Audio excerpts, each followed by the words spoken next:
Welcome to 360 Tamil. இன்னைக்கு இந்த வீடியோல நம்ம எந்த படத்தோட எக்ஸ்பிளனேஷன் பத்தி பார்க்க போறோம்னா, தெலுங்குல இந்த வருஷம் வெளியான தே கால் ஹிம் ஓஜி அப்படின்ற படத்தை பத்தி தான் பார்க்க போறோம்.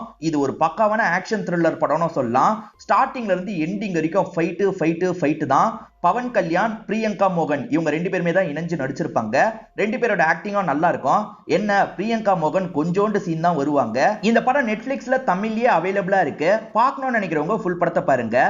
இல்ல கதை தெரிஞ்சுக்கிட்டா போதும்னு நினைக்கிறவங்க மேற்கொண்டு இந்த எக்ஸ்பிளனேஷனை கண்டினியூ பண்ணுங்க. வீடியோக்குள்ள போறதுக்கு முன்னாடி ஒரு லைக்க போடுங்க. அதே மாதிரி இந்த வீடியோ பிடிச்சிருந்ததுன்னா ஐப்னு ஒரு ஆப்ஷன் இருக்கும், அதை பண்ணுங்க. அப்பதான் உங்களை மாதிரி பாக்குற நிறைய பேர்கிட்ட இந்த வீடியோ கொண்டு போய் சேர்க்கப்படும். சரி, பேசி டைம் வேஸ்ட் பண்ணாம நம்ம நேரடியா எக்ஸ்பிளனேஷனுக்குள்ள போயிடலாம். முதல்ல டோக்கியோல நடந்த ஒரு விஷயத்தை காட்டுறாங்க. ஒரு மாஸ்டர் ஒரு ஃபைட்ல ஸ்பெஷலிஸ்டா இருப்பாரு. அந்த மாஸ்டர் கிட்ட இருந்து ஒரு கேங் வெளியே போயிருப்பாங்க.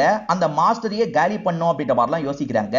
அவங்க காலி பண்றதுக்காக வராங்க. அந்த மாஸ்டர் டீம்ல இருக்க எல்லாரையும் கொடூரமா சாவடிக்கிறாங்க. ஒரு ஸ்டேஜ்ல அந்த மாஸ்டரையும் சாவடிக்கிறதுக்காக வராங்க. அப்பதான் இங்க இருந்து ஒரு ஸ்டூடெண்ட் மட்டும் மிஸ் ஆகுறது உங்களுக்கு தெரிய வருது. அந்த ஒருத்தன் யாருன்ற மாதிரிலாம் மாஸ்டர் கிட்ட கேக்குறாங்க. மாஸ்டர் இந்தியா வம்சாவளியை சேர்ந்தவன், இப்ப அவன் எங்க போகணுமோ அங்கதான் போயிருக்கான், திரும்பி வந்து உங்களை பழி வாங்குவான் அப்படின்ற மாதிரிலாம் மாஸ்டர் சொல்றாரு. சரி, நீ சாவுன்ற மாதிரி இவங்க இருக்காங்கல்ல, இந்த மாஸ்டர் கதையை இந்த இடத்துல முடிச்சிடுறாங்க.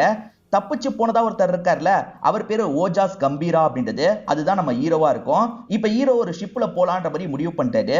இந்த ஷிப்ல சத்யநாராயணா அப்படின்ற ஒருத்தரும் போறதுக்காக வந்திருக்காரு. இந்த சத்யநாராயணா வெளிநாட்டுல வேலை பார்த்து நிறைய காசு சம்பாரிச்சிருப்பாரு. அதை வச்சு இவரோட ஊர்ல நிறைய ஹெல்ப்லாம் பண்ணலாம்னு யோசிக்கிறாரு. சம்பாரிச்ச எல்லா கோல்டையும் இவர் ஷிப்ல ஏத்தி கொண்டு வந்துட்டு இருக்காரு. இதை கவனிச்ச ஒரு கூட்டம் இருக்காங்கல்ல, இதை தூக்கணும்ன்ற மாதிரி முடிவு பண்ணிட்டாங்க. ஒருத்தனை சாப்பிடிச்சிருவேன், ஒழுங்கா அந்த கோல்டெல்லாம் தான்ற மாதிரி கேட்டுட்டு இருக்காங்க. சத்யா இருக்காருல, ரொம்ப நல்லவரா இருப்பாரு. நீ கோல்ட கூட எடுத்துக்கோ, யாரையும் சாவடிக்காது அப்படின்ற மாதிரிலாம் சொல்லிட்டு இருக்காரு. அதை மீறிய இவன் இருக்கான் பாத்தீங்களா, கோல்ட கண்டுபிடிச்சோன்னா அந்த நபரை சாவடிச்சிடறான். இப்ப கோல்டு எடுத்துட்டு போலான்னு நினைக்கிறான். இது எல்லாத்தையும் இங்க இருந்த ஹீரோ கவனிச்சுட்டு தான் இருந்திருப்பாரு. இப்ப ஹீரோ சட்டுன்னு அவர் வச்சிருக்க வாளை வச்சு இவங்க கூட சண்டை போடுறாரு. இப்ப வந்த எல்லாரையும் இந்த இடத்துல கொடூரமா காலி பண்றாரு. அந்த நகையெல்லாம் ஹீரோ தானே காப்பாத்தி தந்திருக்காரு. அதனால சத்தியமும் இவருக்கு ஏதாவது பண்ணணும்னு நினைக்கிறாரு. கொஞ்சம் கோல்ட ஹீரோக்கு தராரு. ஆனா ஹீரோ இருக்காருல, ஒருத்தர் உயிரை விட கோல்டு முக்கியம் இல்லைன்னு நினைச்சீங்கல்ல, அதனால தான் உங்களுக்கு சப்போர்ட்டிவா சண்டை போடணும்னு நினைச்சேன். இதை வச்சு நிறைய பேருக்கு நல்லது பண்ண போறீங்கல்ல, உங்களுக்கு கூடிய நான் இருக்கேன்ற மாதிரி சொல்றாரு. இதனால சத்தியமும் சரின்னு ஏத்துக்கிறாரு. இவரோட சொந்த ஊருக்கு இவரையும் கூட்டு வந்துடுறாரு. சத்யா கொன்னுனா நம்ம ஹீரோ தான் முன்னாடி வந்து நிப்பாரு. நிறைய பிரச்சனை எல்லாம் பண்ணிருக்காரு. இப்போ ஒரு 14 வருஷமா இவர் ஒதுங்கி இருக்காரு. ஏன் எதுக்குன்னு தெரியல. இங்கதான் டைட்டில போடுறாங்க. இந்த சத்யாவை பொறுத்த வரைக்கும் ஒரு ஆர்பர் தான் ரன் பண்ணிட்டு இருக்காரு. நல்ல விஷயங்களை மட்டும் தான் பண்ணணும்னு நினைப்பாரு. ஆனா இங்க ஜிம்மின்ற ஒரு நபர் இருக்கான் பாத்தீங்களா, அண்ணனுக்காக ஆர்டிஎக்ஸ் எல்லாம் இறக்கணும்ன்ற மாதிரி யோசிக்கிறான். அந்த மாதிரி ஆர்டிஎக்ஸ் ஒரு இடத்துல இருந்து வர வச்சிருப்பான். ஆர்டிஎக்ஸ் வருது அப்படின்றது சத்யாவோட ஆளுங்களுக்கு தகவலா போயிருது. சத்யாக்கு 2 பசங்க, அதுல சின்ன பையனுக்கு இந்த தகவல் கிடைச்சிருது. அவருமே தடுக்கணும் அப்படின்ற மாதிரி வேகமா அந்த ஸ்பாட்டுக்கு வந்துடுறாரு. ஜிம்மி இருக்கான்ல, வேலை பேசலாம் அப்படின்ற மாதிரி பேசி பாக்குறான். ஆனா அதுக்கெல்லாம் சத்யாவோட பையன் ஏத்துக்க மாட்டாரு. இதனால ஜிம்மி இவனோட கதையை முடிச்சிடலான்ற மாதிரி யோசிக்கிறாரு. கதையை முடிங்கன்னு ஆளுங்க கிட்ட சொன்னோன்னா ஆளுங்களும் கதையை முடிக்கிறாங்க. இப்ப இவர் இறந்து போனதை பார்த்து மத்தவங்க எல்லாம் தடுக்கிறதுக்காக வந்துட்டு இருக்காங்க. ஜிம்மியால அந்த கண்டெய்னரை கொண்டு போக முடியல. அதனால ஜிம்மி வேகமா இங்க இருந்து ஓடிடுறாரு. இப்ப சத்யா பையன் இறந்து போனதை பார்த்து எல்லாருமே ஃபீல் பண்றாங்க. ஜிம்மின்னு ஒருத்தன் கொன்னான் பாத்தீங்களா, அவனோட அப்பா இந்த ஊர்ல கொஞ்சம் பெரிய ஆளா இருப்பாரு. உங்க பையன் சத்யாவோட பையனையே கொன்னுட்டான் அப்படின்ற மாதிரி ஆளுங்க சொல்றாங்க. ஏன்டா இப்படி பண்ண அப்படின்ற மாதிரி பையன் கிட்டே இவர் கோவப்பட்டு இருக்காரு. இப்ப சத்யாவோட பையன் இறந்து போயிட்டான்ல, இதை நினைச்சு சத்யா பயங்கரமா ஃபீல் பண்ணிட்டு இருக்காரு. எல்லாருமே நலம் விசாரிக்கிறதுக்காக வந்துட்டு இருக்காங்க. அந்த மாதிரி ஜிம்மியோட அப்பாவும் இந்த இடத்துக்கு வந்திருக்காரு. அவர் பேரு வரதா அப்படின்றது. ஆறுதல் சொல்ற மாதிரிலாம் பேசிட்டு இருக்காரு. அப்ப இந்த ஜிம்மி இருக்கான் பாத்தீங்களா, இறந்து போன நபரோட ஒய்ஃபை பார்த்து தெனாவட்டா சிரிக்கிறான். அதாவது நான் தான் புருஷனை கொன்னன்ற மாதிரி சிரிச்சிட்டு இருக்கான். இவன் சிரிச்ச விஷயத்த சத்யாவும் கவனிச்சிருப்பாரு. இப்ப சத்யா இருக்காருல, ஒரு கட்டி எடுத்து அந்த ஒய்ஃபு கிட்ட தராரு. 4 அடி அடிமான்ற மாதிரி சொல்றாரு. இப்ப அவங்களுமே அடி அடின்னு அடிச்சிட்டு இருக்காங்க. அப்பா தடுப்பாருன்னு பார்த்தா அப்பா தடுக்காம நின்னுட்டு இருக்காரு. இதனால இவனுமே கோவப்பட்டு இங்க இருந்து கிளம்ப ஆரம்பிச்சிடறான். உன் பையனு டவுட் இருக்கிறதுனால தான் அடிக்க சொன்னேன், உண்மைன்னு மட்டும் தெரிஞ்சது உன் பையன் கதையை முடிச்சிருவான்ற மாதிரி சத்யா சொல்றாரு. தேவைப்பட்டா அவனை கூட வர வைப்பன்ற மாதிரி சொல்றாரு. அந்த கிழவனை பார்த்து ஏன்பா பயப்படுறீங்க அப்படின்ற மாதிரி ஜிம்மி கேக்குறான். அதுக்கு அப்பா இருக்காருல, இவனை பார்த்து பயப்படல, இவனுக்கு பின்னாடி ஒருத்தன் இருக்கான், அவனை பார்த்து பயப்படுறன்ற மாதிரி சொல்ல ஆரம்பிக்கிறாரு. இங்கதான் ஒரு பிளாஷ்பேக் நமக்கு காட்டுறாங்க. 14 வருஷத்துக்கு முன்னாடி இது நடந்திருக்கும். ஏற்கனவே சத்யாவை காலி பண்ணிட்டு அந்த ஆர்பரை எழுதி வாங்கிடலான்ற மாதிரி முடிவு பண்ணிருப்பாங்க. அப்பதான் நம்ம ஹீரோ என்ட்ரியை கொடுத்திருப்பாரு. நம்ம ஹீரோ பேரு ஓஜாஸ் கம்பீரான்னு சொல்லியிருப்பேன், எல்லாருமே ஓஜின்னு ஷார்ட்டா சொல்லுவாங்க. ஹீரோ நிறைய பேர் அட்டாக் பண்ணி அந்த இடத்துக்கு வந்துட்டு இருக்காரு. அவங்க எழுதி வாங்குறதுக்காக ஃபார்ம் எல்லாம் ரெடி பண்ணி வச்சிருப்பாங்க. அந்த ஃபார்மை தைரியம் இருந்தா தொடுங்கடா, சைன் போடுங்கடா அப்படின்ற மாதிரி சொல்லிட்டாரு. இவரை பார்த்து எல்லாருமே பயப்படுறாங்க. இப்ப வந்தவர் இருக்கார்ல, இங்க இருக்க எல்லா ஆளுங்களையும் கொடூரமா போட்டு தள்ளிட்டு இருக்காரு. வரதா இருக்கார்ல, சத்யாவோட பேரனை கடத்தி வச்சிருப்பாரு. இப்ப வரதாவையும் அட்டாக் பண்றாரு. வரதா தயவு செஞ்சு என்ன விட்டுரு அப்படின்ற மாதிரிலாம் ஹீரோ கிட்ட ரொம்ப கெஞ்சி கேட்கிறாரு. அதனால ஹீரோவும் விட்டுறாரு. இப்ப அந்த சத்யாவோட பேரனை கூட்டிட்டு இங்க இருந்து கிளம்ப ஆரம்பிக்கிறாரு. சத்யாவோட பேரன் பேரு அர்ஜுன் அப்படின்றது. ஹீரோ பயங்கரமா சண்டை போட்டார்ல, அதனால ஹீரோவை வியப்பா பார்த்துட்டு இருக்கான். இப்ப பிரசன்ட்ல அந்த அர்ஜுனை நமக்கு காட்டுறாங்க. அர்ஜுன் தாஸ் தான் இந்த ரோலை பண்ணிருப்பாரு. இப்ப இறந்து போயிருக்கவர் அர்ஜுன் தாஸ்க்கு சித்தப்பா தான் வேணும். அர்ஜுன் சின்ன பையனா இருக்கும்போது ஹீரோ தானே ஹெல்ப் பண்ணிருக்காரு. இருந்தாலும் அர்ஜுன் இருக்கார்ல, ஹீரோவை எப்படியாவது கொல்லணும் அப்படின்ற மாதிரி துடிச்சிட்டு இருக்காரு. அதுக்கு காரணம் என்னன்றதை இங்கதான் ரிவீல் பண்றாங்க. அர்ஜுனோட அப்பா பேரு சக்ரி அப்படின்றது. அந்த ரோலை ஷாம் தான் பண்ணிருப்பாரு. அந்த சக்கரியை கொலை பண்ணது யாருன்னா நம்ம ஹீரோ தான். 14 வருஷத்துக்கு முன்னாடி கொலை பண்ணிருப்பாரு. எதுக்காக அவன் அப்பாவை கொலை பண்ணா அப்படின்றது இவருக்கு தெரிய மாட்டேங்குது. கொலை பண்ணதுக்கு அப்புறம் தான் இந்த ஊரை விட்டு வேற ஊருக்கு போயிருப்பாரு. எப்படியும் அவன் திரும்பி வருவான், என் கையால அவன் கதையை முடிப்பேன் அப்படின்ற மாதிரிலாம் அர்ஜுன் ஆளுங்க கிட்ட சொல்றாரு. இப்ப சிஎம் போலீஸுங்க கூட உட்காந்து பேசுறத நமக்கு காட்டுறாங்க. ஆக்சுவலா ஜிம்மி ஆயுதத்தெல்லாம் அண்ணனுக்காக இறக்கணும்னு நினைச்சான் பாத்தீங்களா, அந்த அண்ணன் பெரிய குற்றவாளியா இருப்பாரு. இன்டர்நேஷனல் லெவல்ல நிறைய கொலைலாம் பண்ணிருப்பாரு. அவர் பேரு ஓமி அப்படின்றது. அந்த ஓமி வரப்போறான்னு நினைக்கிறேன், பெரிய அட்டாக் பண்ண போறான்னு நினைக்கிறேன்ற மாதிரிலாம் பேசிட்டு இருக்காங்க. இந்த சைடு சத்யாவும் அவரோட மருமகளும் பேசிட்டு இருக்காங்க. அண்ணனும் தம்பியும் சேர்ந்த மாதிரி இவ்வளவு ஆர்டிஎக்ஸ் பாம்பை கொண்டு வந்திருக்காங்கன்னா பெருசா ஏதோ பிளான் பண்றாங்க போல. அவனுங்க பிளானை நடக்க விடக்கூடாது, இதை நம்ம மறைச்சு வைக்கணும் அப்படின்ற மாதிரிலாம் இவர் மருமக கிட்ட சொல்லிட்டு இருக்காரு. அந்த மருமக பேரு கீதா அப்படின்றது. அதாவது சக்ரின்னு ஒரு பையன் இறந்து போனதா சொன்னல, அந்த பையனோட ஒய்ஃபா தான் இவங்க இருப்பாங்க. அந்த சத்யா தான் கண்டெய்னரை மறைச்சு வச்சிருக்காரு அப்படின்றது இந்த ஜிம்மிக்கு தெரிஞ்சிருச்சுல. ஜிம்மிக்கு வேண்டிய ஒரு இன்ஸ்பெக்டர் இருப்பாரு. அந்த இன்ஸ்பெக்டர் கிட்ட எப்படியாவது ஆளுங்களை மிரட்டி அந்த கண்டெய்னரை கண்டுபிடின்ற மாதிரி சொல்றான். சரின்ற மாதிரி இந்த போலீஸுமே ஏத்துக்கிறாரு. இப்ப இந்த போலீஸ் ஆளுங்களோட வந்துடுறாரு. கண்டெய்னர் எங்கன்ற மாதிரி இங்க இருக்கவங்க கிட்ட எல்லாம் ரொம்ப மோசமா நடந்துட்டு இருக்காரு. ஒரு ஸ்டேஜ்ல அந்த நம்பர் கண்டெய்னரையும் இவர் கண்டுபிடிச்சிடுறாரு. பிரச்சனை என்னன்னா உள்ள இருக்க ஆர்டிஎக்ஸ் பாம்லாம் காணாம போயிருக்கு. அதை எங்க ஒளிச்சு வச்சிருக்கீங்க அப்படின்ற மாதிரி இங்க இருக்க பொண்ணுங்க கிட்ட எல்லாம் மிஸ்பிஹேவ் பண்ணிட்டு இருக்காரு. அப்ப கீதா இந்த இடத்துக்கு வந்துடுறாங்க. ஒழுங்கு மரியாதையே கிளம்பு, இல்ல போலீஸ் எல்லாம் பார்க்க மாட்டேன்ற மாதிரி சொல்றாங்க. இதனால இவனும் பயந்து அமைதியா போயிடுறான். சத்யா இருக்கார்ல, நான் ஹீரோவை பார்க்க போறேன்ற மாதிரி இங்க இருந்து கிளம்பி போயிருப்பாரு. இப்ப அந்த ஜிம்மி என்ன பண்றான்னா சத்யாவோட ஆளுங்க சிலரை லாக் பண்ணி வச்சிருக்கான். அந்த பெருசு எங்க போயிருக்கு ஒழுங்கா சொல்லுங்க அப்படின்ற மாதிரிலாம் கேட்டுட்டு இருக்கான். நிறைய பேர் சொல்ல மாட்டாங்க. இவன் கொடூரமா அவங்க கதையெல்லாம் முடிச்சிட்டு இருக்கான். ஒரு ஸ்டேஜ்ல சில ஆளுங்க எங்க போயிருக்காருன்றத சொல்லிடுறாங்க. இப்ப டீடைல் தெரிஞ்சிருச்சுல, போற வழியிலேயே அந்த சத்யாவோட கதையை முடிக்கணும் அப்படின்ற மாதிரிலாம் இவங்க பிளானை போட்டுட்டு இருக்காங்க. இந்த ஜிம்மி டீம்ல பத்ரான்னு ஒரு நபர் இருப்பாரு. இந்த பத்ராவை பொறுத்த வரைக்கும் சத்யாவோட ஆளா இருப்பாரு. இப்போ உடனே அவங்க டீமுக்கு கால் பண்ணிட்டாரு. சத்யா எங்க போறாருன்றது இவனுக்கு தெரிஞ்சிருக்கு, அந்த இடத்துலயே கதையை முடிக்கிறதுக்கு பிளான் பண்ணிருக்கான், ஏதாவது பண்ணுங்க அப்படின்ற மாதிரி சொல்லிட்டாரு. இப்ப இவங்களும் என்ன பண்றது அப்படின்ற மாதிரி யோசிக்கிறாங்க. ஹீரோ எங்க இருக்காரு, ஹீரோ கிட்ட ஹெல்ப் கேட்கலான்ற மாதிரி யோசிக்கிறாங்க. அப்ப கீதாவோட அசிஸ்டன்ட் இருக்காருல, நான் அவனை 7 வருஷத்துக்கு முன்னாடி ஒரு இடத்துல வச்சு பார்த்தேன்ற மாதிரி சொல்ல ஆரம்பிக்கிறாரு. இப்ப 7 வருஷத்துக்கு முன்னாடி மதுரையில நடந்த விஷயத்தை நமக்கு காட்டுறாங்க. ஒரு லாட்ஜ்ல நிறைய பொண்ணுங்களை ஒருத்தன் கடத்தி வச்சிருப்பான். அந்த மாதிரி தொழிலுக்கு தள்ளுறதுக்காக தான் கடத்தி வச்சிருப்பான். இந்த விஷயம் நம்ம ஹீரோக்கு தெரிஞ்சிருக்கும். ஹீரோ அந்த இடத்துக்கு வந்து கொடூரமா அவன் கதையை முடிச்சிருப்பாரு. ஒருத்தர் 2 பேர் இல்ல, ஒரு 4-5 பேர் சேர்ந்து இந்த விஷயத்தை பண்ணிருப்பாங்க. அவங்க எல்லார் கதையும் இவர் முடிச்சிருப்பாரு. தகவல் கேள்விப்பட்டு போலீஸுங்களாம் இந்த இடத்துக்கு வந்துடுறாங்க. என்ன இவ்வளவு கொடூரமா சாவடிச்சிருக்கான்ற மாதிரி ஸ்டேஷன்ல உட்கார வச்சிடுறாங்க. அவர் பேக் எல்லாம் செக் பண்றாங்க. டோக்கியோ சம்பந்தப்பட்ட சில பொருள் இருக்கு. இதை தாண்டி மும்பை சம்பந்தப்பட்ட சில திங்ஸ் எல்லாம் கிடைக்குது. இது மூலியமா இவர் யாருன்றத ஒரு போலீஸ் கண்டுபிடிச்சிடுறாரு. இந்த போலீஸை பொறுத்த வரைக்கும் மும்பையில கொஞ்ச நாள் சர்வீஸ் பண்ணிருப்பாரு. அந்த இடத்துல வச்சுதான் இவருக்கு ஓஜியை தெரியும். ஓஜி இவர் கண் முன்னாடியே நிறைய பேரை சாவடிக்கலாம் செஞ்சிருப்பாரு.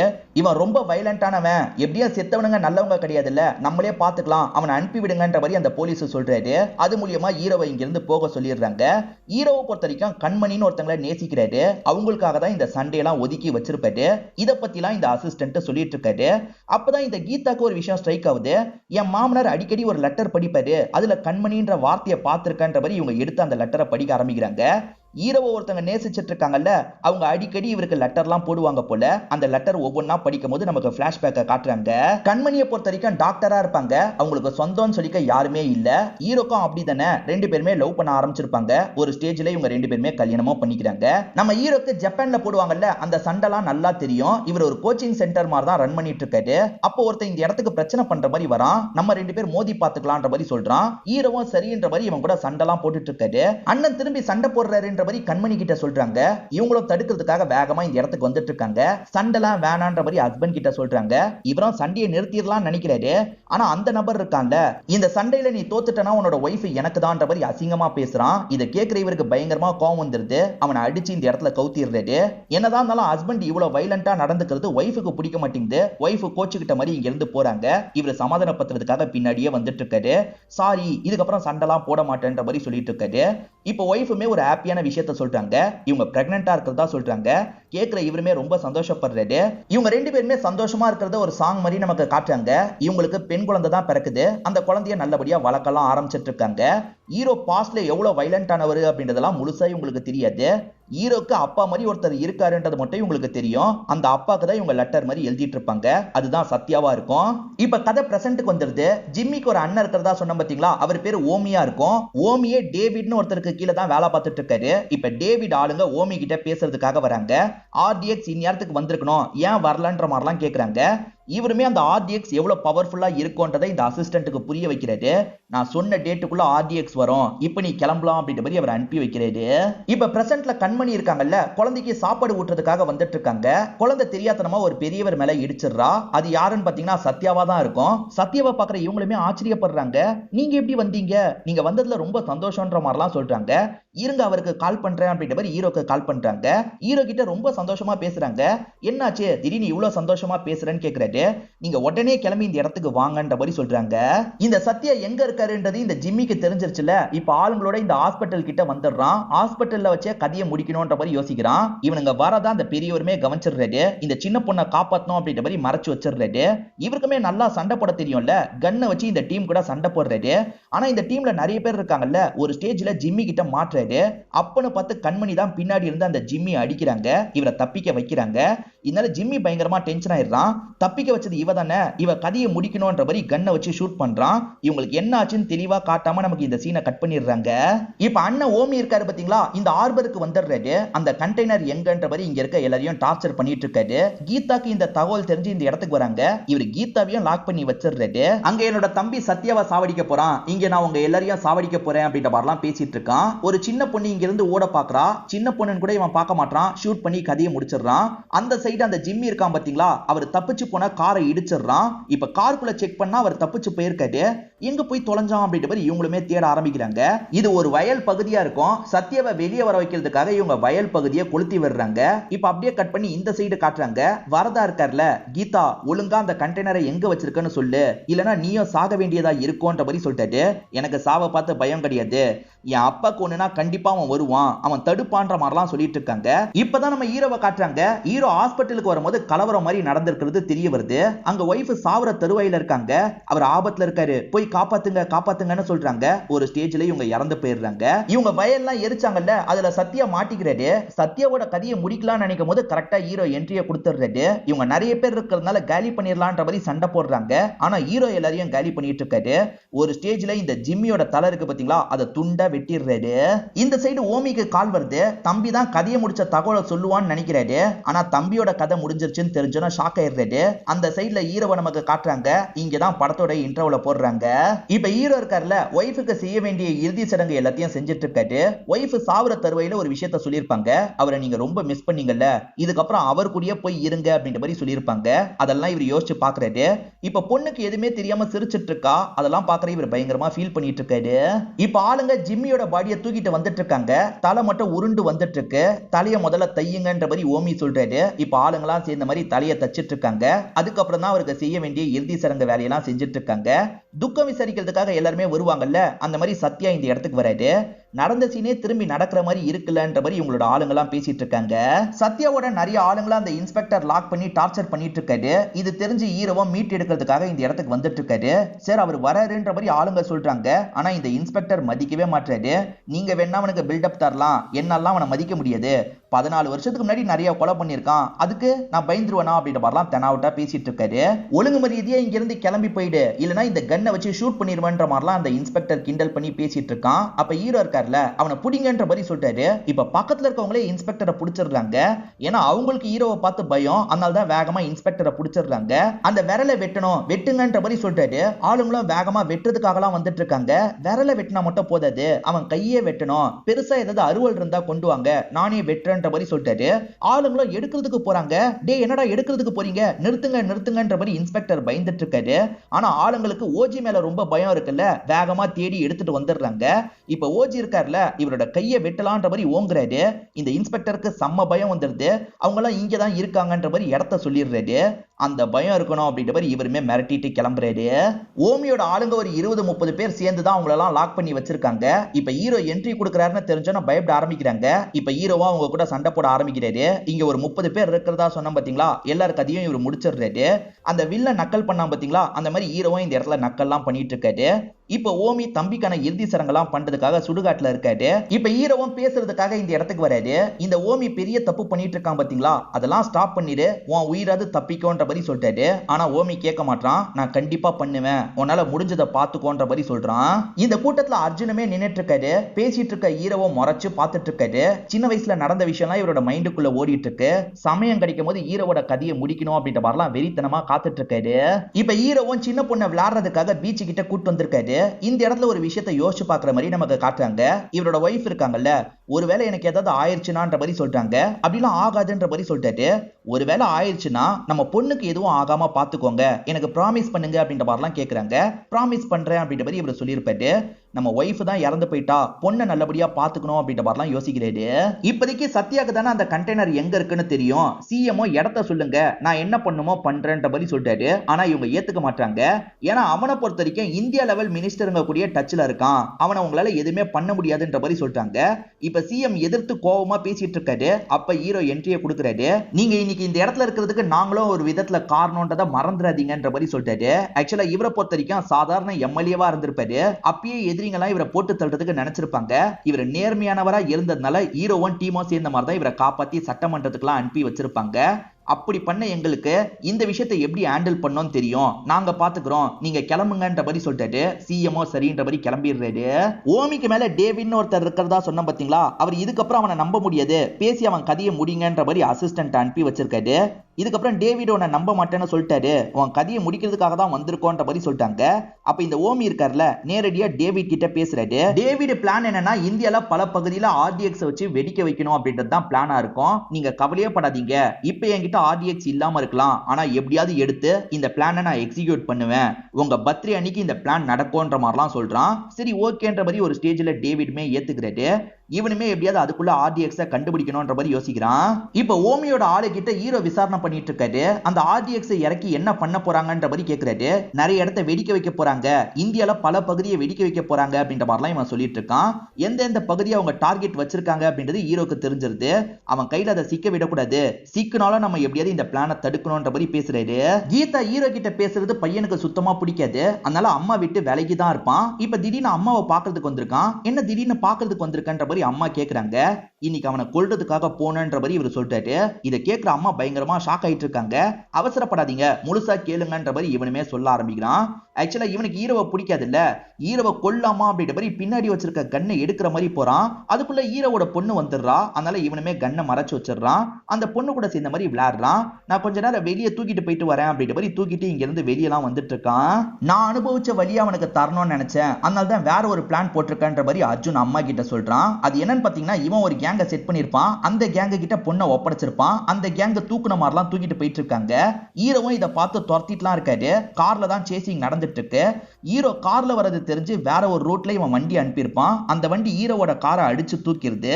அர்ஜுன் அம்மா கிட்ட பேசிட்டு இருக்கான்ல, அதுக்கு பக்கத்துல தான் ஹீரோவோட கார் ஆக்சிடென்ட் ஆயிருக்கும். இதை பாக்குற அம்மா இறங்கி போலான்னு நினைக்கிறாங்க. ஆனா கார்ல வச்சு அம்மாவை இவன் லாக் பண்ணிடுறான். ஹீரோக்கு பயங்கரமா அடிபட்டு இருக்கு, எந்திரிக்க முடியாம கஷ்டப்பட்டு இருக்காரு. அப்ப அர்ஜுன் இருக்கான்ல, ஹீரோவோட குழந்தைய லாக் பண்ணி ஹீரோக்கு பக்கத்துல வந்துட்டு பார்த்துட்டு இருக்கான். இந்த குழந்தை முன்னாடி உன்னை சாவடிச்சா இந்த குழந்தை தினம் தினம் நினைச்சு ஃபீல் பண்ணுவாள், அப்படிதான் சாகடிக்க போறேன்ற மாதிரி ஹீரோவை ஷூட் பண்றதுக்காக வரான். அதுக்குள்ள பார்த்தா குழந்தையை இவனை மிரட்டி ஆளுங்க வாங்குறாங்க. உனக்கு ஹெல்ப் பண்றதுக்காக இந்த குழந்தையை நாங்க தூக்கல, நாங்க ஓமிக்கு வேலை பார்க்கறவங்க அப்படின்ற மாதிரி அவங்க இருக்காங்கல்ல. குழந்தையை இவன் கையில இருந்து புடிங்கிட்டு கொண்டு போயிடுறாங்க. இவனும் குழந்தை மிஸ் ஆயிடுச்சு அப்படின்ற மாதிரிலாம் இந்த இடத்துல யோசிச்சுட்டு இருக்கான். இந்த சமயம் அம்மா வெளியே வந்து ஹீரோக்கு என்னாச்சு ஏதாச்சுன்னு பாக்குறாங்க. ஹாஸ்பிட்டலுக்கு கூட்டு போனோம் அப்படின்ற மாதிரி கூட்டு போறாங்க. ஒரு பக்கம் இந்த ஓமி இருக்கான்ல, அந்த குழந்தைய வச்சு மிரட்ட ஆரம்பிக்கிறான். ஒழுங்கு மரியாதையா கண்டெய்னர் எங்க இருக்குன்னு சொல்லுங்கன்ற மாதிரி கேட்கறான். வேற வழி இல்லாம இவங்களுமே கண்டெய்னர் இருக்கிற இடத்த பத்தி சொல்லிடுறாங்க. இவன் பாமெல்லாம் எடுத்து செய்ய வேண்டிய வேலையெல்லாம் ஆரம்பிச்சிடுறான். நிறைய பகுதியை வெடிக்க வைக்க போறான்ல, அதுக்கான வேலையெல்லாம் ஆரம்பிச்சிடுறான். இந்த சைடு அர்ஜுன் இருக்கான் பாத்தீங்களா, அம்மா மேலயும் தாத்தா மேலயும் கோவப்பட்டு இருக்கான். ஏன்னா ஹீரோவை வீட்டுல வச்சு அவங்க பார்த்துட்டு இருக்காங்க. என் அப்பாவை கொன்னவனை எதுக்காக நீங்க இந்த மாதிரி கவனிச்சிட்டு இருக்கீங்க, எனக்கு கோவமா வருது, தடுத்தீங்கன்னா உங்களையே சாவடிச்சிருவேன் அப்படின்ற மாதிரிலாம் மிரட்டிட்டு இருக்கான். அப்ப அம்மா இருக்காங்கல்ல, பலார்னு கண்ணத்திலேயே அறையிறாங்க. உனக்கு என்னடா தெரியும், உனக்கு என்னடா தெரியும்ன்ற மாதிரி கோவப்படுறாங்க. சத்யா சொல்ல வேணான்னு சொல்றாரு. இதுக்கு மேல சொல்லாம இருக்க முடியாது மாமா, நான் சொல்ல போறேன்ற மாதிரி இவங்க நடந்த விஷயத்த சொல்ல ஆரம்பிக்கிறாங்க. ஆக்சுவலா இவனோட அப்பா சக்ரி நல்லவர் கிடையாது. அப்பா நல்லவரா இருந்தாலும் பையன் என்ன பண்ணுவானா, நிறைய கஞ்சாவெல்லாம் கடத்திட்டு இருப்பான். இதெல்லாம் ஹீரோ கண்டுபிடிச்சிடுறாரு. கஞ்சாவெல்லாம் கொளுத்திடுறாரு. அப்பா கிட்டயும் இந்த விஷயத்த பத்தி சொல்றாரு. இதனால அப்பாக்கும் பையனுக்கும் சண்டைலாம் வந்திருக்கும். இந்த சமயம் தான் வரதா அந்த சக்கரியை தூண்டி விடுறாரு. அந்த ஆர்பரை உன் பேருக்கு கொண்டு வந்துரு, அப்ப எல்லாமே நீ பண்ண முடியும், அதுக்கு தடையா உன்னோட அப்பா வந்தா போட்டு தள்ளிரு அப்படின்ற மாதிரி சொல்லியிருப்பாரு. இவன் அப்பாவையே கொல்லலாம் அப்படின்ற மாதிரி யோசிச்சிருப்பான். அதாவது வரதா கூட சேர்ந்த மாதிரி அப்பாவோட கதையை முடிக்கிறதுக்கு பிளான போட்டிருப்பான். அப்பதான் ஹீரோ காப்பாத்திருப்பாரு. அதாவது 14 வருஷத்துக்கு முன்னாடி பயங்கரமா சண்டை போட்டு காப்பாத்தினார்ல, இதனால தான் சண்டை போட்டு காப்பாத்தினாருன்றது தெரிய வருது. இந்த விஷயத்தையும் சக்கரியால ஏத்துக்க முடியல. வீட்டுல இருக்க கண்ணை வச்சு அப்பாவை முடிக்கலான்ற மாதிரி கண்ணெல்லாம் எடுத்துட்டு இருக்காரு. இதை பாக்குற வைஃப் நிறுத்துங்க நிறுத்துங்கன்ற மாதிரி தடுக்கிறாங்க. ஒரு ஸ்டேஜ்ல அவர் கையில இருக்க கண்ணை புடிங்கிடுறாங்க. என்னடி என்ன ஷூட் பண்ண போறியா, ஷூட் பண்ணுன்ற மாதிரி சொல்றாரு. ஆனா இவங்க கண்ணை வச்சு ஷூட்லாம் பண்ண மாட்டாங்க. வேகமா இவரை இந்த ரூம்ல வச்சு லாக் பண்ணிடுறாங்க. இப்ப கையில இருக்க சாவி கண்ணு ரெண்டுத்தையும் கபோர்ட்ல வச்சிடுறாங்க. இத பத்தி ஹீரோ கிட்ட சொல்லலாம் அப்படின்ற மாதிரி ஹீரோக்கு கால் பண்ணி அவர் இந்த மாதிரிலாம் பண்ணிட்டு இருக்காரு, நீ வந்து கண்ட்ரோல் பண்ணு அப்படின்ற மாதிரிலாம் பேசிட்டு இருக்காங்க. அவரும் வரன்ற மாதிரி சொல்றாரு. இந்த சமயம் சக்கரி இருக்கார்ல, பையனை கூப்பிடுறாரு, அதாவது அர்ஜுனை கூப்பிடுறாரு. அந்த கபோர்ட்ல சாவி இருக்கும் எடுன்ற மாதிரி சொல்றாரு. சாவி இல்லப்பா கன்னு தான் இருக்குன்ற மாதிரி சொல்றான். சரி கன்னை கொண்டு வந்து தான்ற மாதிரி சொல்றாரு. இந்த பையனுமே சேர் போட்டு அப்பா கிட்ட கன்னை தரலாம்னு நினைக்கிறான். அப்ப சேர் ஸ்லிப் ஆயிருது. ஏட கூடமா இவன் ட்ரிகரை பிரஸ் பண்ணிடுறான். அப்பா மேல புல்லட் பட்டுது. ஆக மொத்தத்துல பையன் தான் அப்பாவை ஷூட் பண்ணிருக்கான்னு தெரிய வருது. இவங்களுமே வந்து ஷாக் ஆயிடுறாங்க. அச்சச்சோ பையனே அப்பாவை கொன்னுட்டானே அப்படின்ற மாதிரிலாம் பயந்துட்டு இருக்காங்க. அந்த சமயம் ஹீரோ இந்த இடத்துக்கு வந்துடுறாரு. இவன் சின்ன பையன், இதெல்லாம் ஞாபகம் வச்சிருக்க மாட்டான், இவன் தான் கொன்னான்றது இவனுக்கு தெரிஞ்சா ரொம்ப ஃபீல் பண்ணுவான், அதை எந்த காலத்திலயும் நீ சொல்லிடாத அப்படின்ற மாதிரி கீதா கிட்ட சொல்லியிருப்பாரு. சரின்ற மாதிரி கீதாவும் அழுதுகிட்டே தூக்கிட்டு போயிட்டு இருக்காங்க. அப்படி போயிட்டு இருக்கும் போது இந்த பையன் ஹீரோ கன்னோட நிக்கிறத பாக்குறான்ல, ஹீரோ தான் நம்மளோட அப்பாவை கொன்னுட்டாரு அப்படின்ற மாதிரிலாம் யோசிச்சிருப்பான். ஹீரோ கொண்டிருக்க மாட்டாரு, இவன் தான் கொண்டிருப்பான். இவங்க சொல்லிட்டு இருக்கும் போதுதான் அர்ஜுனுக்கு இந்த விஷயம் புரிய ஆரம்பிக்குது. அதே சமயம் பையன் இறந்து போயிட்டான்னு தெரிஞ்சோன்னா சத்யாவும் முதல்ல ஹீரோ மேல கோவப்பட்டு இருப்பாரு. ஹீரோ இதனால தான் இங்க இருந்து கிளம்பி போயிட்டான் போலன்ற மாதிரிலாம் டென்ஷன் ஆகுறாரு. அதுக்கப்புறம் தான் மருமக இதுதான் நடந்தது அப்படின்ற மாதிரி சொல்றாங்க. நீங்க அவர் மேல கோவப்படுறதுல அர்த்தம் இல்ல மாமா, அவரை திரும்பி கூப்பிடலான்ற மாதிரி சொல்றாங்க. இல்லம்மா நமக்காக அவனை நிறைய யூஸ் பண்ணிட்டோம், அவன் கொஞ்சம் நிம்மதியா இருக்கட்டும், அவன் போக்குல போகட்டும் அப்படின்ற மாதிரி இவர் விட்டுருப்பாரு. பிரசன்ட்ல இது எல்லாத்தையும் தெரிஞ்சுக்கிட்ட அர்ஜுன் இருக்கார்ல, என்ன நானே ஷூட் பண்ணிக்க போறேன்ற மாதிரிலாம் போறாரு. வேணான்ற மாதிரி இவங்க ரெண்டு பேருமே தடுக்கிறாங்க. இதுக்கப்புறம் ஹீரோக்கு சப்போர்ட்டிவா இரு, அதுவே போதும்ன்ற மாதிரி சொல்றாங்க. இவரும் ஹீரோ கிட்ட மன்னிப்பு கேட்கலான்னு அந்த ரூம்க்கு வராரு. ஆனா ஹீரோ அங்க இருந்து கிளம்பி போயிருக்காருன்னு தெரிய வருது. ஹீரோ அதை தடுக்கிறதுக்காக தான் போயிருக்கான், நீ சப்போர்ட்டிவா இருன்ற மாதிரி தாத்தாவும் சொல்றாரு. இப்போ ஓமி கிட்ட ஆர்டிஎக்ஸ் எல்லாம் கிடைச்சிருச்சுல, நான் சொன்ன மாதிரி 8 இடத்துல பாம் வெடியும், என்ஜாய் பண்ணுங்க அப்படின்ற மாதிரிலாம் டேவிடுக்கு கால் பண்ணி சொல்றான். அப்ப டேவிட பாக்குறதுக்காக எக்குசான்ற ஒருத்தர் வராரு. இவர் பேர் எக்குசா இல்ல, எக்குசான்னு ஒரு கேங்கோட லீடரா இருப்பாரு. அதாவது சின்ன வயசுல ஹீரோ தப்பிச்சு போனார்ல, அப்ப ஹீரோவை கொல்லணும்னு நினைச்சவர் இவரா தான் இருப்பாரு. இத பத்திலாம் டேவிட் கிட்ட டிஸ்கஸ் பண்றதுக்காக தான் வந்திருக்காரு. ஆனா டேவிட் இருக்கார்ல, அவன்லாம் அவ்வளவு பெரிய ஆள் இல்ல, என்னோட ஆளுங்க சீக்கிரமா அவன் கதையை முடிச்சிருவாங்க அப்படின்ற மாதிரி பேசிட்டு இருக்காரு. உனக்கு அவனை பத்தி முழுசா தெரியாது, அதனால தான் இந்த மாதிரி பேசிட்டு இருக்க, அவனை பத்தி முழுசா எனக்கு தான் தெரியும், அவன் அந்த ஊர்ல என்னெல்லாம் பண்ணான்றது எனக்கு தான் தெரியும்னு சொல்லிட்டாரு. ஹீரோ வளர்ந்ததுக்கு அப்புறமா திரும்பி அந்த ஊருக்கு வந்திருக்காரு, நிறைய பேரை சாவடிச்சிருக்காரு போல, அதை பத்தி தான் இவர் சொல்றாரு. இப்போதைக்கு டீட்டெயிலா காட்டல. ஹீரோவோட பொண்ணை இன்ஸ்பெக்டர் தான் லாக் பண்ணி வச்சிருக்காருன்னு நமக்கு தெரிய வருது. அதாவது ஓமி தகவல் கொடுத்தா இவர் கொல்லணும் போல, தகவல் எப்போ வரும்ன்ற மாதிரி வெயிட் பண்ணிட்டு இருக்காரு. இப்போ ஓமியோட இடம் எங்க இருக்குன்னு ஹீரோக்கு தெரிஞ்சிருது இல்ல, ஹீரோ நேரடியா இந்த இடத்துக்கு வந்துட்டு இருக்காரு. அவன் கதையை முடிங்கன்ற மாதிரி ஓமி சொல்றாரு. ஆளுங்களுமே கதையை முடிக்கிறதுக்கு ட்ரை பண்ணிட்டு இருக்காங்க.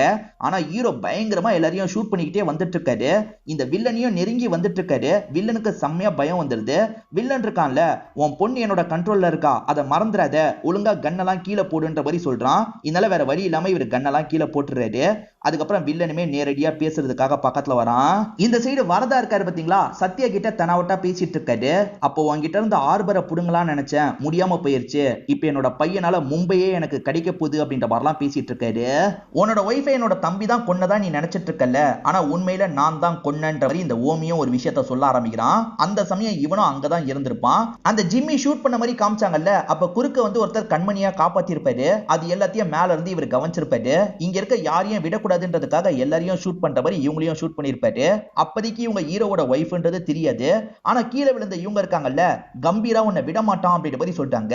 அப்ப நீ யாருன்னு கேட்கும்போது ஒய்ஃப்ன்ற மாதிரி சொல்லிட்டாங்க. இந்த ஓமி இருக்கார்ல, அவங்களோட தாலியை பிச்சு எடுத்திருப்பாரு. இப்ப பிரசன்ட்ல அந்த தாலியை ட்ரிங்க்ஸ்ல போட்டு ஹீரோ கிட்ட தராரு. ஹீரோ அந்த தாலியை பார்த்து பயங்கரமா இந்த இடத்துல ஃபீல் பண்ணிட்டு இருக்காரு. அப்ப டேவிட் அசிஸ்டன்ட் இருக்கான்ல, அவளை சாவடிக்கிறதுக்கு முன்னாடி என்கிட்ட ஒரு வாட்டி கூட்டு வந்திருக்கலாம்லன்ற மாதிரி கேட்கறான். இதை கேட்கிற ஹீரோ சட்டுன்னு ஆயுதத்தை வச்சு அவன் கழுத்தை குத்திடுறாரு. அவன் கதை முடிஞ்சிருது. இப்ப வில்லன் கூடயும் சண்டை போட்டுட்டு இருக்காரு. அடி வாங்கிட்டு இருக்க வில்லன் இருக்கான்ல, உன் பொண்ணு என்கிட்ட தான் இருக்கா, மறந்துடாத அப்படின்ற மாதிரி திரும்பி ஹீரோவை அமைதியாக்குறான். இப்ப ஹீரோவும் அடிக்கிறத நிறுத்துறாரு. இப்ப வில்லன் இருக்கான்ல, அந்த போலீஸ்க்கு கால் பண்ணி கதையை முடிச்சிருன்ற மாதிரி சொல்றான். இப்ப ஹீரோவும் வேகமா அந்த வாக்கி டாக்கி எடுக்கிறாரு. எதுவும் பண்ணிடாதன்ற மாதிரி சொல்லிட்டாரு. ஆனா அங்க கன் ஷாட் சவுண்ட் கேக்குது. ஹீரோ இதை பார்த்து ஃபீல் பண்ணிட்டு இருக்காரு. இப்ப ஹீரோ கொஞ்சம் வீக்கா ஃபீல் பண்றாருல, அந்த சமயம் இவன் கன்னை வச்சு ஹீரோவை லாக் பண்ணிடுறான். சுத்தி இவனோட ஆளுங்களும் லாக் பண்ணிடுறாங்க. இன்னும் கொஞ்ச நேரத்துல நிறைய இடத்துல பாம் வெடிய போகுது. அது வெடிச்சதுக்கு அப்புறம் உன் கதையை முடிக்கிறேன்ற மாதிரி வில்லன் சொல்றான். இப்ப அந்த டைம் வந்துருது. ஆனா பாம் வெடிய மாட்டேங்குது. டேவிட் அப்செட் ஆகுறாரு. அதே மாதிரி கதை சொல்லிட்டு இருக்க இந்த அப்பா அப்செட் ஆகுறாரு. அப்பதான் ஹீரோவோட டீமை சேர்ந்து எல்லாருமே சிரிக்க ஆரம்பிக்கிறாங்க. ஹீரோ எப்படியோ இந்த விஷயத்தை ஸ்டாப் பண்ணிட்டாரு அப்படின்றது வில்லனுக்கு புரிய ஆரம்பிக்குது. இப்ப ஹீரோக்கு அர்ஜுன் கிட்ட இருந்து தகவல் வருது. பொண்ணு சேஃபா தான் இருக்கான்ற மாதிரி அர்ஜுன் சொல்லிட்டாரு. காரணம், அந்த போலீஸ் ஷூட் பண்றதுக்கு முன்னாடி அர்ஜுன் அந்த இடத்துக்கு வந்து ஷூட் பண்ணிருப்பாரு. பொண்ணு சேஃப்னு தெரிஞ்சதுக்கு அப்புறம் தான் ஹீரோ நிம்மதியாகிறாரு. இப்ப ஹீரோவை சுத்தி கன்னால பாயிண்ட் பண்ணிருக்காங்கல்ல, அதை பார்த்து கொஞ்சம் கூட பயப்பட மாட்டாரு. இவரோட மாஸ்டர் சொல்லி தந்த எல்லாத்தையும் யோசிச்சு பாக்குறாரு. ஆக்சுவலா மாஸ்டர் ஆளுங்க சாவடிச்சாங்கல்ல, அதுக்கப்புறம் இவருமே ஒரு குறிப்பிட்ட வயசானதுக்கு அப்புறம் திரும்பி அந்த ஊருக்கு வந்திருப்பாரு. சாவடிச்ச எல்லாரையும் இவரு கொடூரமா சாவடிச்சிருப்பாரு. அதனால தான் அந்த யகுசா லீடர் ஹீரோவை தேடிட்டு இருக்காரு அப்படின்ற மாதிரி நமக்கு காமிச்சிருப்பாங்க. இவரு நிறைய பேரை ட்ரெயின் பண்ணி உருவாக்கி இருப்பாரு. அப்படி உருவாக்குன சோல்ஜரை வச்சுதான் இந்த பாம் வெடியாம இருக்கிற மாதிரி பண்ணிருப்பாரு. ஏன்னா பாம்பை வைக்கிறதுக்காக போனாங்கல்ல, அவங்க எல்லாரையும் இவரோட ஆளுங்க முடிச்சிருப்பாங்க. இப்ப அந்த ஆளுங்க தலையை மட்டும் இந்த இடத்துல தூக்கி தூக்கி போடுறாங்க. கன்னால லாக் பண்ணி வச்சிருந்தாங்கல்ல, அவங்க கன்னை வச்சு ஷூட் பண்ணலாம்னு நினைக்கிறாங்க. ஆனா வந்த ஹீரோவும் சரி ஆளுங்களும் சரி அந்த கத்தியை வச்சு அந்த கன்னு புல்லட் எல்லாத்தையும் தடுத்துட்டு இருக்காங்க. ஒரு ஸ்டேஜ்ல ஹீரோ அந்த ஆளுங்க எல்லாரையும் சாவடிச்சிடுறாரு. கம்பீரா இருக்கிற வரைக்கும் உன்னால எதுவுமே பண்ண முடியாதுன்ற மாதிரி இந்த இடத்துல சத்யா சொல்றாரு. அதே மாதிரி டேவிடோட பிளான் நாசமா போயிருச்சுல, இப்பயாவது நான் சொல்றதை கேளு, அவனை உன்னால தனியா எதுவுமே பண்ண முடியாதுன்ற மாதிரி யகுசா லீடர் சொல்றாரு. அப்படியே கட் பண்ணி வில்லனை காட்டுறாங்க. பாம்லாம் நிறைஞ்ச ஒரு இடத்துல தான் இவன் உட்காந்துட்டு இருக்கான். இவன் வச்சிருந்த பாம்பை வச்சு இவனை காலி பண்ற மாதிரி இவர் வெடிக்க வச்சிடுறாரு. நம்ம ஹீரோ சின்ன பையனா இருக்கும் போது சத்யா கூட போனாரு பாத்தீங்களா, ஒரு குறிப்பிட்ட வயசுல திரும்பி டோக்கியோக்கு வந்திருப்பாரு. மாஸ்டரை யாரெல்லாம் சாவடிச்சாங்களோ அவங்க எல்லாரையும் இவரு சாவடிச்சிருப்பாரு. நிறைய பேருக்கு ட்ரைனிங்லாம் கொடுத்து உருவாக்கி தான் இந்த வேலையை பண்ணிருப்பாரு. இதனால தான் ஹீரோ ரொம்ப வயலண்டான ஆளுன்ற மாதிரிலாம் இந்த யகுசா லீடர் சொல்லியிருப்பாரு. இதுக்கப்புறம் நீயும் நானும் சேர்ந்து செயல்படலாம், எப்படியாவது ஹீரோவோட கதையை முடிக்கலான்ற மாதிரிலாம் சொல்லிட்டு இருக்காரு. டேவிடும் ஒரு ஸ்டேஜ்ல சரின்ற மாதிரி ஏத்துக்கிறாரு. ஹீரோ அந்த டைம் என்னெல்லாம் பண்ணாருன்றத முழுசா நமக்கு காட்டல. அடுத்த பார்ட்ல அதெல்லாம் தெரியும்ன்ற மாதிரி செகண்ட் பார்ட்டுக்கு லீடு கொடுத்த மாதிரி படத்தோட கதையை முடிச்சிடுறாங்க. கண்டிப்பா உங்க எல்லாருக்குமே இந்த படம் பிடிச்சிருக்கோம் நம்புறேன். இந்த வீடியோ உங்களுக்கு பிடிச்சிருந்ததுன்னா லைக் பண்ணுங்க, கமெண்ட் பண்ணுங்க, மறக்காம 360 தமிழ் சேனலை சப்ஸ்கிரைப் பண்ணுங்க. தொடர்ச்சியா இந்த மாதிரி வீடியோக்கள் வந்துகிட்டே தான் இருக்கும்.